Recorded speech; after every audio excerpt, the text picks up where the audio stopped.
There are some truly horrible deaths out there in video games, gory, painful ends that are given to our beloved characters as their heads are ripped from their bodies or they're drowned in their own blood. Sometimes, however, it is possible that a quick, if horrible, demise would have been the kinder option. After all, wouldn't you rather have everything fade to black and be at peace instead of being stuck in some kind of eternal torture? I'm Amy from WhatCulture, and here are 10 horror game fates worse than death. 10. Amnesia Rebirth, becoming a human energy drink. Whilst these particular humans look dead and more like rotted corpses than sentient beings, the ghouls in Amnesia Rebirth are very much alive and definitely out for blood. After being lured by the Empress into her dimension to drink her supposedly healing water, unfortunate people begin their transformation into harvesters, ghouls unwittingly acting on the behalf of the Empress to obtain vitae, a substance which she needs in significant quantities to sustain herself.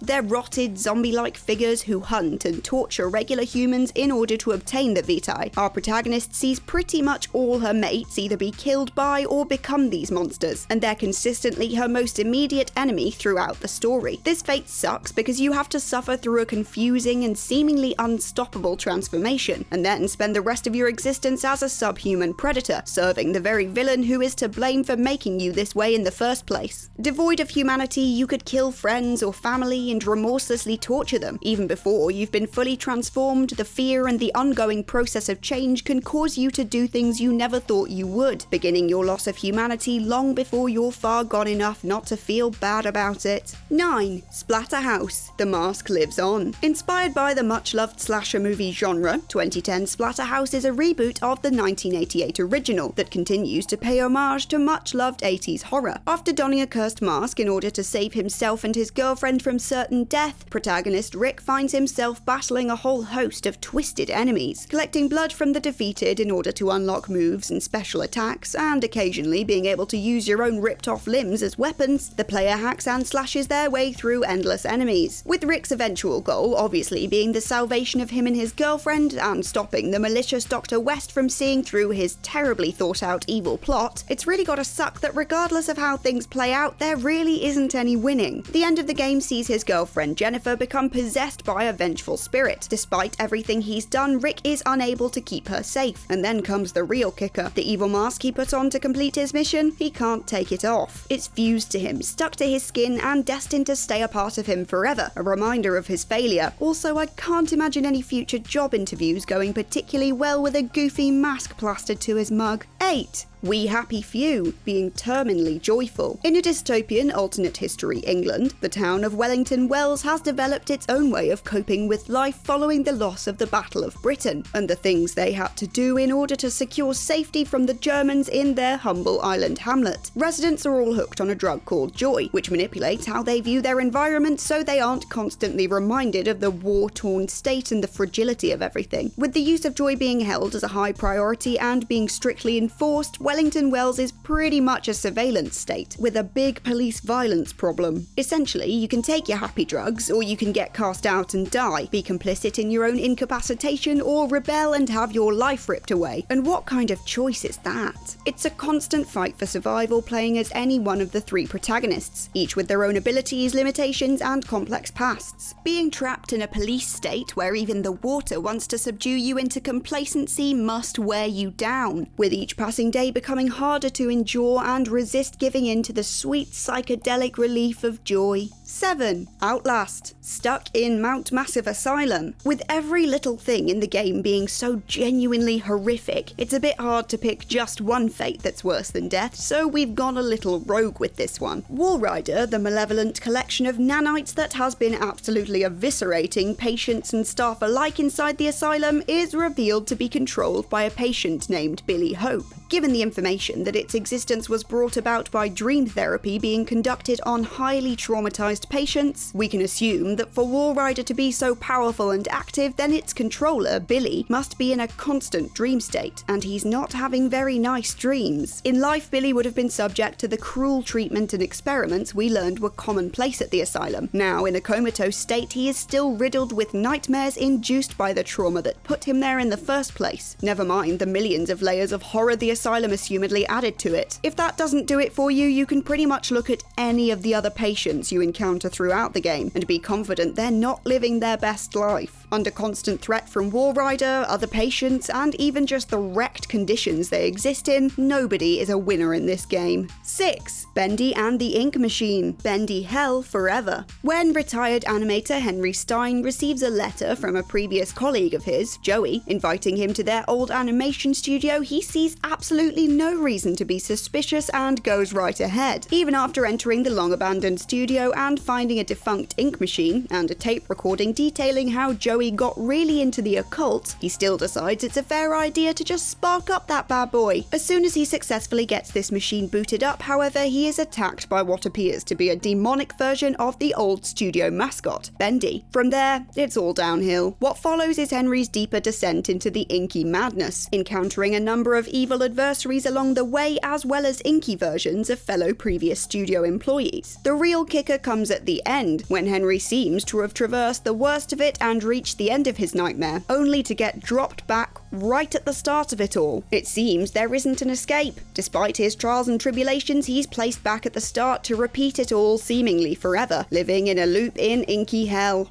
5. Solarix. Inevitable death in the Great Expanse. It's nothing new in space-based horror games to have someone's fate be a hopeless traversal of space, with no potential for survival and no means by which to get back. This, however, doesn't make it any less horrific. After going through all the trauma of being the sole survivor of a human colony ravaged by a zombifying virus, protagonist Walter also becomes a target of a group of mercenaries on something of a cleanup mission. Even after doing everything in his power to try to amend the situation, it's still not enough. Walter finds that not enough of the serum supposed to cure the infection was ever created to be viable, and with everyone apart from himself dead, he's hurled into space as the evil alien machine that caused all these problems detonates the planet. No one's around to pick him up, no one's alive that knows how to help him, and he's without a ship or any supplies, simply floating in space. It's a pretty grim fate, dying knowing that you essentially accomplished nothing, especially when this death comes in the form of a prolonged, lonely float through space. 4. Resident Evil 7. Controlled by the Mold. Family's everything, that's what they say, right? Well, Resident Evil 7's Evelyn surely believes this, and she takes it far beyond where any reasonable person should. Looking innocent enough in her passable human forms, Evelyn actually employs use of a psychotropic mold to control those around her. She's obsessed with the idea of having a family, and first infected Mia, our protagonist's wife, in order to make her behave as her mother. Mia and the Bakers were all under Evelyn's control, living in the squalid conditions we see them in. From piecing together the bits of evidence we see, the Baker family was normal once upon a time. They could have been the all-American dream team with their period home and acres of land, but instead they were morphed into the grotesque, terrifying beasts we know them as. Though they aren't exactly aware of quite how gross their situation is, with that first sequence at the table showing us what Marguerite genuinely thinks is a lovely spread of food, belief that ignorance is bliss surely doesn't cancel everything out. Would it not be better to just be peacefully dead than to live on and become a monster?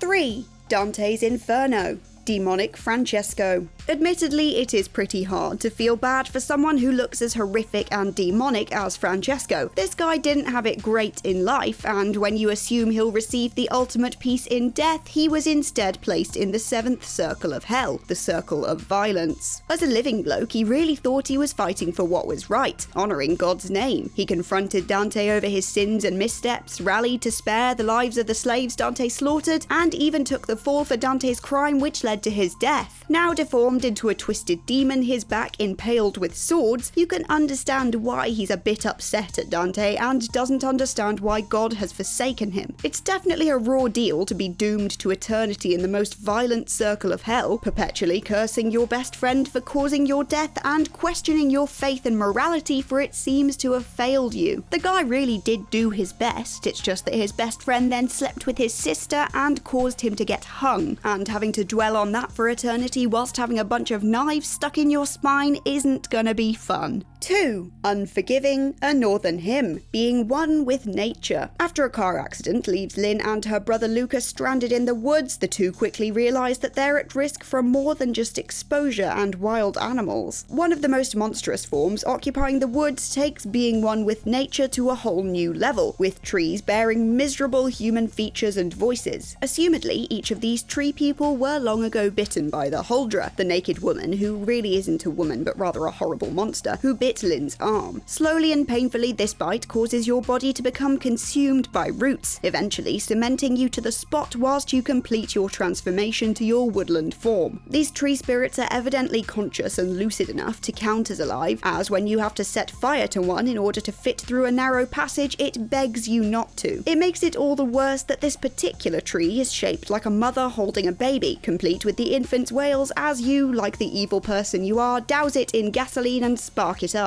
It's not even as if the burning ends the tree mother's suffering, as in completing the game you find that the evil Nikken is keeping Lynn in a loop, with the implication being that everything resets whenever she reaches the end. I mean, as if it's not bad enough to be trapped as a tree, being periodically burnt to death with your infant in your arms is really the icing on the bad day cake. 1. I have no mouth and I must scream. Infinite torture. This game always comes up when discussing the most hopeless and brutal endings in horror games, and that is for good reason. Everyone loves the good old evil supercomputer, and Allied Master Computer, or AM, is up on the top tier of terrifying technology. Developed initially as a tool to fight in a complex war, AM managed to absorb the two rival supercomputers before going on to wipe out humanity, sparing only 5 humans. However, you can't really call it sparing them, I guess, if the express reason for keeping their lives intact is to torture them for eternity. AM really despises humans, and after over a century of non-stop torture, they decide to step it up a notch and subject each of their human playthings to an experience of their own personal hell. I mean, it's thoughtful at least. Featuring their worst nightmares, look-backs at their personal failures, and glimpses of the long-dead people they once had in their lives, being subjected to this torture would definitely leave you reeling. It doesn't end there though. Depending on which ending you get, things can be worse. In one instance, for example, a character who attempts to shut down AM's system is caught and turned into a blob. In another, hundreds of humans are awoken from cryogenic freezing only to begin their own endless cycles of torture. Being one of the 5 humans to survive this ordeal really isn't worth it, leaving all of them, I'm sure, truly envious of the billions that were wiped out before them. And on that note, we've reached the end of this list of 10 horror game fates worse than death. If horror is your kind of thing, then make sure to check out our horror channel. And remember to get on over to WhatCulture.com for more lists and articles like this every single day. I've been Amy from WhatCulture, and I'll catch you next time.